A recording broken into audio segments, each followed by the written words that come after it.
आज की वीडियो में हम एक्सप्लेन करेंगे कल की डॉक्टर 898 एडी को मूवी की शुरुआत महाभारत से होती है। अश्वत्थामा ने पांडवों को मारने के लिए अपनी शक्ति का उपयोग किया, जिसकी वजह से पांडवों के आने वाले वंश का मां के गर्भ में ही मौत हो जाती है। जिसके बाद कृष्ण अश्वत्थामा को सजा देने के लिए अश्वत्थामा के पास आते हैं, जहां अश्वत्थामा कहते हैं, मुझे मारना है तो मार दो कृष्ण, लेकिन मैं अर्जुन नहीं जो तुम्हारे प्रवचन सुनूंगा। जहां कृष्ण कहते हैं, जो तुमने किया वह कुरुक्षेत्र और युद्ध में हुए पाप से बड़ा पाप है।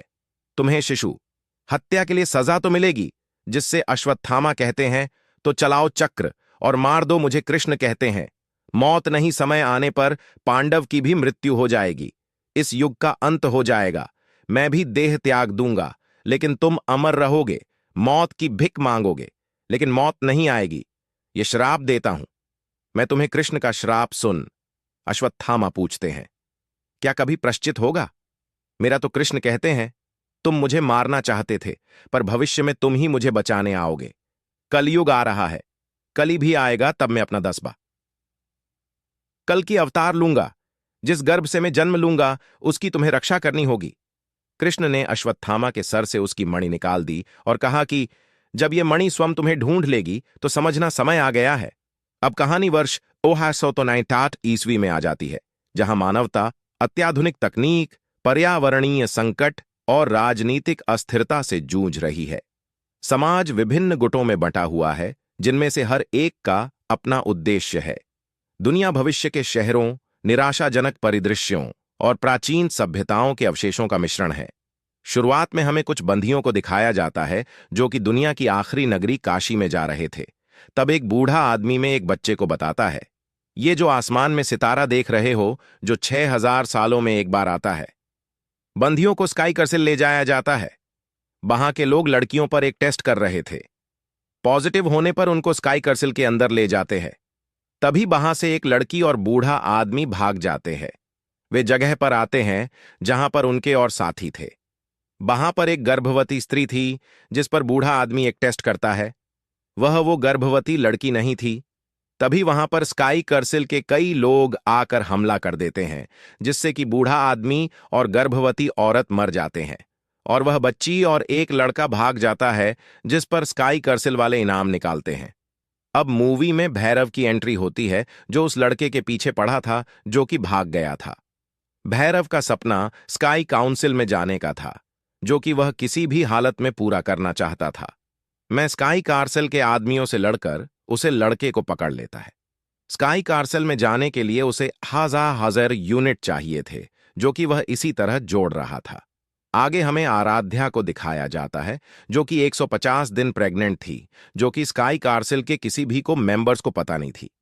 खाली उसकी एक दोस्त के वहां पर औरतों को वैज्ञानिक तकनीक के द्वारा प्रेग्नेंट करके उनके अंदर एक डीएनए डाला जाता है। दाना डालने के बाद अभी तक कोई भी लड़की जिंदा नहीं बची थी, जिससे कि स्काई कारगिल के लोगों का एक्सपेरिमेंट सफल नहीं हो पा रहा था। जिसमें केक वैज्ञानिक बोलता है, पहले मुझे यह बताओ सुप्रीम को क्या चाहिए, तभी मैं यह सफल कर पाऊंगा। सुप्रीम, जो कि स्वयं काली है, तो वहां के लोग उसे सुप्रीम के पास लेकर जाते हैं। वह वैज्ञानिक सुप्रीम को मारने की कोशिश करता है, जिस पर कली बोलता है, मृत्यु को मैंने बहुत पड़ाव दिए हैं, वह मुझे कुछ नहीं करेगी, मुझे दया आती है। इसके बाद कली उस वैज्ञानिक से पूछना है, क्यों मारना चाहते हो मुझे? जिस पर वैज्ञानिक बोलता है, अच्छाई के लिए। कली कहता है, प्रकृति को नुकसान पहुंचाने वालों को प्रकृति से दूर किया है, मैंने क्या गलत किया? जिस पर वैज्ञानिक कहता है, तुम होते कौन हो? इस दुनिया पर राज करने वाले। काली बोलता है, और तुम कौन होते हो उसे मारने वाले? गलती तुम्हारी नहीं, ये ह्यूमन बीइंग्स की पैदाइशी डिफेक्ट है। इतना कहने के बाद कल ही उसे वैज्ञानिक को मार देता है। इसके बाद हमें दिखाया जाता है आराध्या की वह दोस्त, जिसे उसकी प्रेगनेंसी के बारे में पता था, वह यह स्काई कार्सिल के लोगों को बता देती है। स्काई कार्सिल के लोग बड़े खुश होते हैं, क्योंकि अभी तक 60 दिनों से ज्यादा तक कोई भी गर्भवती नहीं रह पाया है। इसके बाद उसके गर्भ में डाला जाता है, लेकिन वह डीएनए उसे पर असर नहीं करता है और वह वहां से बच निकलती है। वही लड़की उसकी मदद करती है। वह आराध्या से कहती है, इसके सिवा कोई दूसरा रास्ता नहीं था यहां से निकलने का। वह आराध्य को स्काई कर्सिल के बाहर निकाल देती है। आराध्या ही वह लड़की थी जिसके गर्भ में स्वयं कल की देव थे, लेकिन वह वहां पर मर जाती है। लेकिन उसके लोग उसे सेफ जगह पर ले जा रहे थे। यहां अश्वत्थामा के पास वह बच्ची स्काई कर्सिल के लोगों से बच के पहुंचती है। उसके पास अश्वत्थामा की मणि थी, जिसे देख अश्वत्थामा को पता चल जाता है कि भगवान आ चुके हैं। मणि को वह अपने सर से लगाते हैं। मणि लगाने के बाद अश्वत्थामा को पता चल जाता है कि आराध्या कहां पर है और वह आराध्या के पास चले जाते हैं। यहां पर स्काई कर्सिल के लोग आराध्या पर हमला कर रहे थे। तभी वहां पर अश्वत्थामा आकर उनसे लड़ने लगता है। स्काई कर्सिल के सभी लोगों को हरा देता है। तभी वहां पर आराध्या को पकड़ने के लिए भैरव भी आ जाता है। भैरव को किसी भी हालत में स्काई कर्सिल जाना था। आराध्य को पकड़ने के बाद वह आसानी से स्काई कर्सिल जा सकता था, जिसके लिए उसे अश्वत्थामा से लड़ना पड़ा।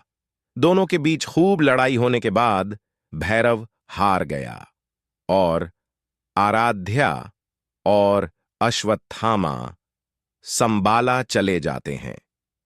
संबाला के लीडर आराध्या को देखकर अपने लोगों से कहते हैं, इसे यहां क्यों ले आए? स्काई कार्सिल वाले लोग इसे ढूंढ रहे हैं। इसके यहां आ जाने से हम लोग बिल्कुल भी सुरक्षित नहीं हैं। इसकी सुरक्षा कौन करेगा? तभी अश्वत्थामा कहते हैं, मैं करूंगा रक्षा। तभी वहां पर संभाला की गुरु मां आ जाती है। तब लीडर कहता है, इन पुरानी कहानियों पर विश्वास करके हम इतने सारे लोगों की जान खतरे में नहीं डाल सकते। क्या सबूत है कि वह कहानी सच है? तभी वहां पर बारिश होने लगती है, जिसे देख सभी लोग बहुत खुश हो जाते हैं, क्योंकि कई वर्षों से आज तक बारिश नहीं हुई थी। पूरी दुनिया बंजर हो चुकी थी। इसके बाद सभी को विश्वास हो जाता है। गुरु मां आराध्या को लेकर जाती है। अश्वत्थामा जब बैठे हुए थे, तभी बच्ची आकर उनसे कहती है, अब तो यह दंडी छोड़ दो, हम इससे अच्छा अस्त्र ले लेंगे। जिस पर अश्वत्थामा बोलते हैं, यह साधारण नहीं है, यह परम युद्ध का अस्त्र है। जिस पर लड़की बोलती है, कैसा था आपका युद्ध? इससे भी ज्यादा डिप्रेशन था। वहां पर भी कई लोग मारे थे। कुछ भी हो, बेस्ट फाइटर आप ही रहे होंगे। जिस पर अश्वत्थामा बोलते हैं, नहीं, मैं हारा था। तभी हमें महाभारत का समय दिखाया जाता है, जब अश्वत्थामा और अर्जुन की लड़ाई हो रही थी। अर्जुन ने अपने अस्त्र से अश्वत्थामा का रस तोड़ दिया था और वह जमीन पर गिर गए। तब बच्ची बोलती है, तो सबसे ताकतवर अर्जुन था। जिस पर अश्वत्थामा बोलते हैं, नहीं, उससे भी ताकतवर कोई था, मेरा मित्र था। यह अस्त्र उसी का है, बहुत शक्तिशाली है। अर्जुन के अस्त्र से भी तब लड़की रहती है, तो आप इसका उपयोग क्यों नहीं करते? जिस पर अश्वत्थामा बोलते हैं, वह थे तो यह अस्त्र था, वह नहीं। अब यह केवल बूढ़े की लाठी है। इस सीन को मैं अभी ही बता देता हूं। फिर हमें आगे महाभारत का युद्ध दिखाया जाता है। तभी वहां पर कर्ण आते हैं और अर्जुन पर प्रहार करते हैं, जिस वजह से अर्जुन का रथ कुछ कदम पीछे जा चला जाता है। कर्ण अश्वत्थामा से कहते हैं, मैं देर से तो नहीं आया। मित्र अर्जुन घमंड से बोलता है, देखना पार्थ, हमारा रथ 2 कदम पीछे हुआ है, अभी मैं उसका रथ 10 कदम पीछे करूंगा। जिस पर कृष्ण कहते हैं, सुनो अर्जुन, तुम्हारे रथ के ऊपर स्वयं हनुमान विराजमान है और इस रथ का सारथी स्वयं पर ब्रह्म है। फिर भी यह रथ पीछे चला गया। सोचो, जिसने इसे पीछे किया है वह कितना शक्तिशाली है। इसके बाद हमें अगले सीन में आराध्य को दिखाया जाता है, जो कि वहां बैठी थी। वह उठकर बाहर की तरफ जाने लगती है और पीछे पीछे अश्वत्थामा भी जाने लगते हैं। जिस पर आराध्या रहती है, आप मेरे पीछे कहां आ रहे हैं? जिस पर अश्वत्थामा बोलते हैं, आपके पीछे जाने के सिवा और मैं कहां जाऊं मां? आराध्या कहती है, सब लोग मुझे मां मां क्यों कह रहे हैं? जिस पर अश्वत्थामा कहते हैं भगवान के अंदर पूरी सृष्टि होती है और आपके अंदर स्वयं भगवान है, तो मां के सिवा कोई बेहतर शब्द है क्या बोलने के लिए? जिस पर आराध्या कहती है, जिसका अभी तक जन्म नहीं हुआ, वह इतनी सारी मौतों का कारण कैसे हो सकता है? अश्वत्थामा बोलते हैं, हुई मौत आने वाले जीवन का कारण होती है। तभी वहां पर भैरव संभाला की एक लोक की मदद से वहां तक पहुंच जाता है। ईश्वर भैरव वैज्ञानिक तकनीकी का उपयोग कर अश्वत्थामा के रूप में आया था, जिसमें अश्वत्थामा और भैरव में लड़ाई होने लगती है। मेरा विश्वास काफी तैयारी करके आया था। भैरव के साथ साथ वहां पर स्काई करसिल के सभी लोग पहुंच जाते हैं। संभाला में लड़ाई होने लगती है, जिसमें वहां के सभी लोग मारे जाते हैं। अश्वत्थामा भैरव से लड़ते हुए भैरव को उसके असली रूप में ले आता है। भैरव अपने गाड़ी में बैठ जाता है और उसे एक बड़े रोबोट के रूप में बना लेता है, जिससे फिर वह अश्वत्थामा से लड़ना चालू कर देता है। और यहां स्काई करसिल के लोग अपने वेपन से संबाला को तबाह आराध्या को लेकर वहां से जाने लगते हैं।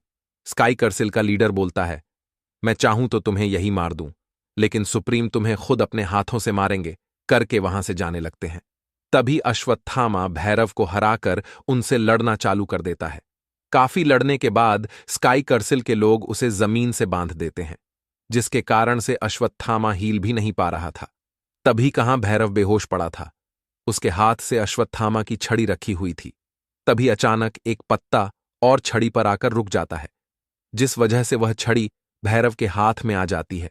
और तभी भैरव को होश आ जाता है और यहां दिखाया जाता है कि भैरव कोई और नहीं, महाभारत का कर्ण का रूप है। यह पता लगता ही अश्वत्थामा की आंखों में आंसू आ जाते हैं। भैरव के हाथ वह छड़ी लगते हैं। उसकी शक्तियां जागृत हो जाती हैं, जिससे वह स्काई करसिल के लीडर को मार के आराध्या को बचा लेता है। बचा के वह शिप नीचे आ चुका था। तभी उसे अचानक होश में आता है। भैरव को यह याद नहीं था कि उसने अभी क्या किया और वह कौन है। होश में आते ही वह आराध्या को वापस से ले जाने लगता है, जिस पर अश्वत्थामा अपने आप को छुड़ाकर भैरव को रोकने की कोशिश करते हैं, लेकिन वह आराध्या को लेकर वहां से चला जाता है। यह वीडियो यहीं तक था। इसके आगे की कहानी कल की 2 में मिलेगी। Thanks for watching this video, और वीडियो अच्छा लगा हो तो प्लीज सपोर्ट।